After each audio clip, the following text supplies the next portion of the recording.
Castellammare ha meritato di vincere e probabilmente se avessimo chiuso il primo tempo in vantaggio sarebbe stato un risultato assolutamente ingiusto.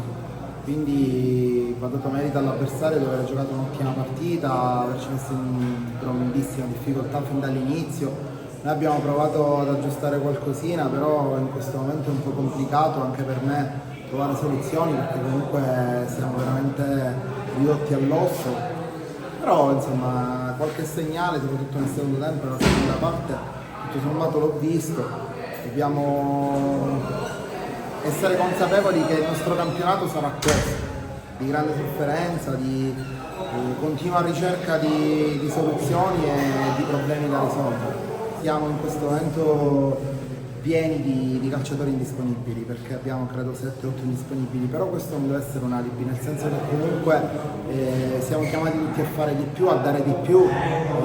poi alla fine i risultati possono anche non sorriderci e si possono perdere le partite, però così ecco, bisogna essere onesti, l'abbiamo persa meritatamente, senza dare nel primo tempo, tranne in occasione del palo, l'impressione di poter essere pericolosi. Sinceramente il Castellammare è stato sempre padrone della partita e anche quando è sembrato che sia andato un po' più in sofferenza probabilmente era più che altro un controllo del match, quindi è inutile chiamare in causa gli assenti perché significherebbe cercare alibi e noi alibi non ne vogliamo trovare, dobbiamo andare avanti quelli che stiamo, lottare domenica dopo domenica sicuramente meglio di come abbiamo lottato oggi, perché io sono sicuro che anche nonostante gli assenti si possa fare meglio. Io spero che questa settimana, ecco, questa lunga lista si possa se non altro dimezzare, recuperare 3-4 elementi, perché purtroppo, come ho già detto, noi non siamo una cosa che si può permettere di avere fuori 7-8 giocatori, tra i quali Portera, Arena, Ventura già stretti i denti, Maniscalchi, Punzi, ne ho nominati 3-4 ma potrei andare avanti, ripeto, c'è Cangeloso. Quindi